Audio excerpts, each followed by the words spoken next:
I'm Madison Cleaver, and I'm here with Chris Castile. And Chris, a lot has happened since last summer's Supreme Court case decision in the McGirt case. So I just want you to take me back to last summer. And for people who may not be aware of the case's significance or really what it means for Oklahoma, can you just describe the decision? Sure, and beyond Oklahoma, it's like, I've had people just in the past week describe it as the biggest Supreme Court case involving Indians for generations in the last 50 years, et cetera. And the decision last July was that the Muskogee Creek Nation, which includes, I think, about all or part of about 11 counties, including most of Tulsa County, was never officially disestablished by Congress.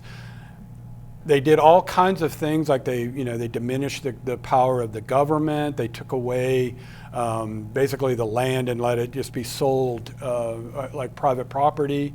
But they didn't, there was never any specific language in law saying the Muskogee Creek Nation's reservation is hereby disestablished. That meant it still is in existence. And so what they ruled, and this came in a criminal case, was that because of that, this convicted child rapist, Jim C. McGirt, was improperly prosecuted by the state of Oklahoma because his crimes were committed in that Muskogee Creek reservation, and he's a Native American, he's an Indian. So under federal law, he should have been tried by the federal government because that's who prosecutes crimes involving Indians on reservations, either the federal government or the tribe. And since then, in a nutshell, that's no, I get it. It's a very extensive situation, and since then, I mean, so much has happened. So after that ruling, that you said that specifically applied to the Muskogee Creek Nation, but right. Has that ruling since filtered into other nations across the world? It has. The 5 civilized tribes, as they used to be referred to, now they're called the 5 tribes.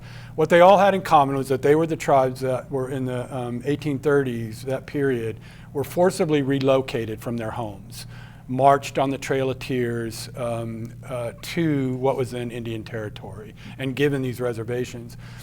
They now go by the 5 tribes, but that is the Cherokees, the Chickasaws, the Choctaws, the Muskogee Creeks, and the Seminoles.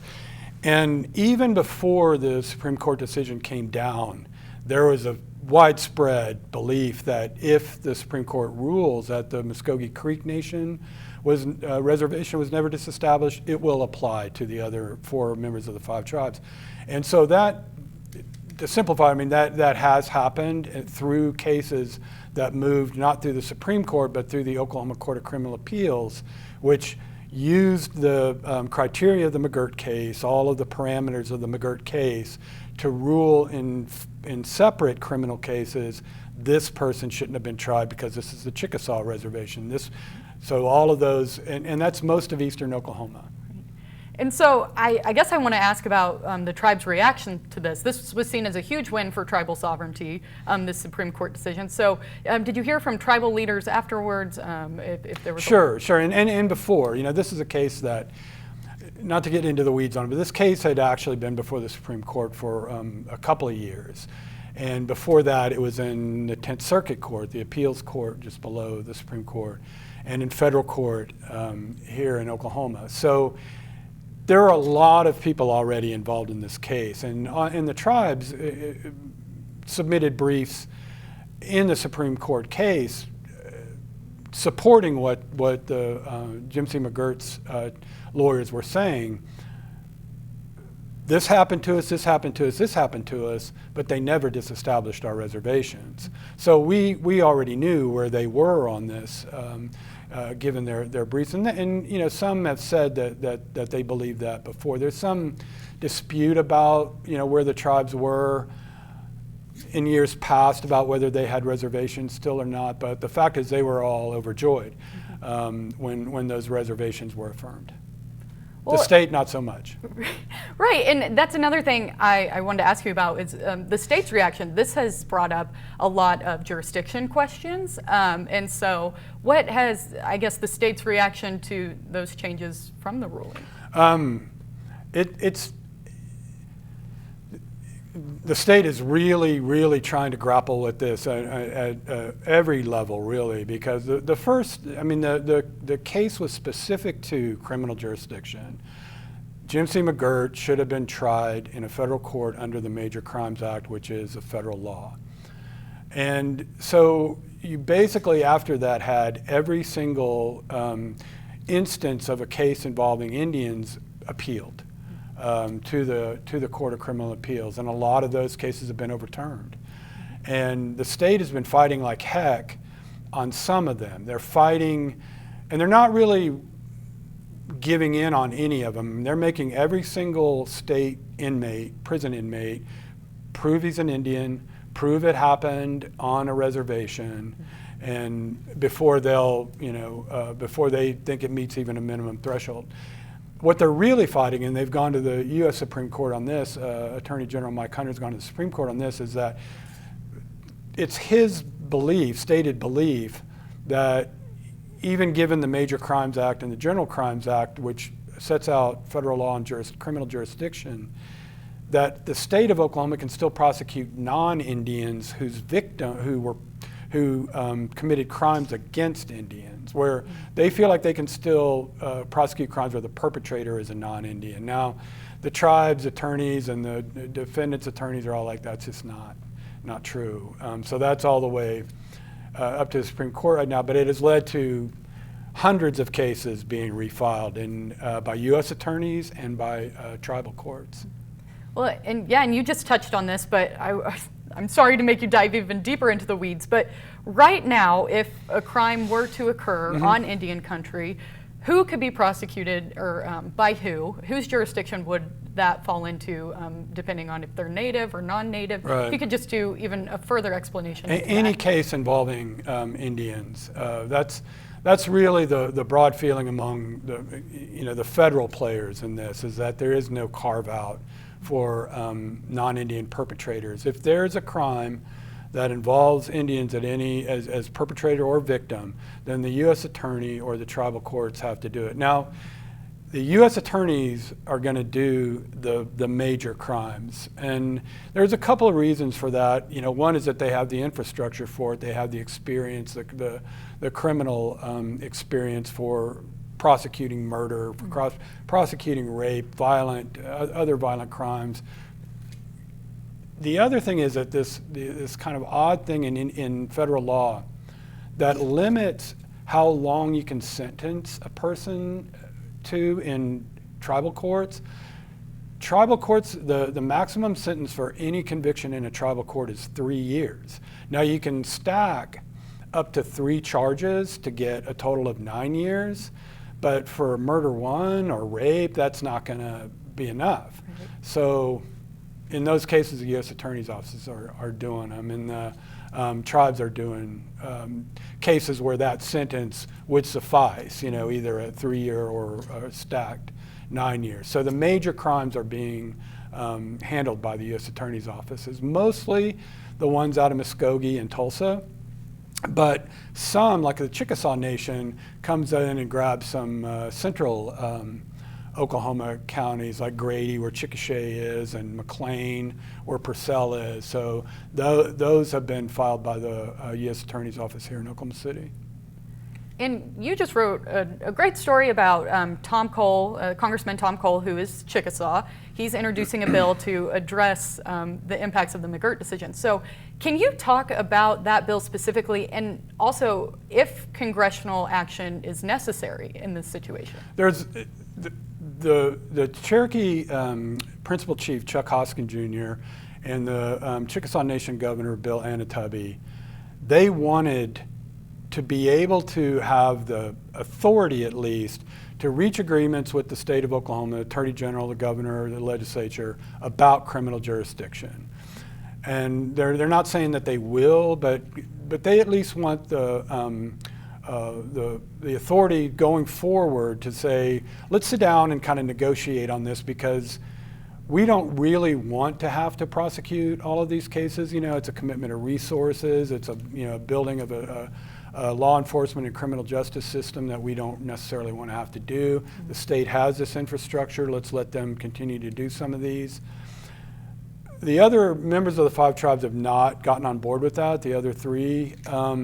But so Tom Cole, who is a Chickasaw and whose congressional district includes most of the Chickasaw Nation, has introduced a bill, and it would allow for compacting. It doesn't mandate these agreements. It just allows the tribes to do them. There's some argument that they already have that authority. If the tribes already have that authority to reach these agreements, so they go through this process of having a vote of their membership. But this is how these tribal leaders want to do it. They want to have this. They want to have Congress specifically name them and say that you can reach these agreements on criminal jurisdiction. So the bill was introduced this past week. It's been assigned to 2 different committees. It's got a long journey ahead of it. You have to educate. You and I have been, living this, or writing these stories and talking about this for almost a year in July. Most of Congress has no idea what's going on with this. Right. They have no idea that, half of Oklahoma in the past year has been deemed Indian reservations, and the implications for it, it just hasn't been on the radar screen unless, I think you have some kind of interest in it, either as a tribal member in another state or, whatever it might be, because there are civil implications to it too, but again, if you're not an Oklahoman, there are probably some Oklahomans that, despite the hundreds of stories we've written and all the other papers and media have done, maybe still don't even know. Yeah, I mean, absolutely. I feel like you said, it's a very complex issue, and if you're not paying attention, there are definitely some things that you could. I would say a lot of people in eastern Oklahoma probably have gotten wise to the fact that they now live on an Indian reservation, and they're kind of wondering what it means. Right. Beyond the criminal jurisdictional questions, there's been all kinds of questions about income taxes, property taxes, environmental regulations, who now has the authority over all these things. So, wow. Yeah, man, there's just so much to it, and I feel like we could go on and on we for could. this. But, I'll try not to. No, but is there anything else that I'm forgetting? Besides all the other things we could talk about. Yeah, yeah. I don't think so. I think there's this, kind of this transition period where all of these cases are being overturned, and the U.S. attorneys are, trying to, predict some of these cases might be overturned and getting charges filed, especially in violent, heinous crimes, to make sure nobody walks, And this transition period has been tough. There are a lot of stories about, kind of sensational crimes where I think we've already had in Oklahoma 5 death row inmates have their convictions overturned. And what is important about that, besides, they're all federal charges have been filed. It's not like they walked. But Biden is against the death penalty. President Biden has been against the death penalty. So there's a lot of feeling that they basically escaped death, from these convictions being overturned, because they don't expect the U.S. attorneys to seek the death penalty against them. And that's an issue in this case that I was telling you that Mike Hunter is fighting all the way to the Supreme Court on the non-Indian. He killed 3 people, including 2 young children, and he's on death row. So I think that's one reason why, at least one reason why Hunter is fighting this so hard. But there's this transition period that eventually they'll get through, and then it's just a matter of everybody, all of these different law enforcement agencies kind of cooperating. And I'm quoting everybody involved in this. I'm quoting the tribes, the state, and the law enforcement agencies, saying that eventually they'll get to a point where they're comfortable with whose case this is, whether we can hold them in your county jail till we can come get them, all those kinds of things that have to be worked out. There's been all these cross-deputization agreements where even though it may not be a state case, you can still arrest them for this crime and then turn them over. So all that stuff's going to get worked out, and there's some history of that in Oklahoma.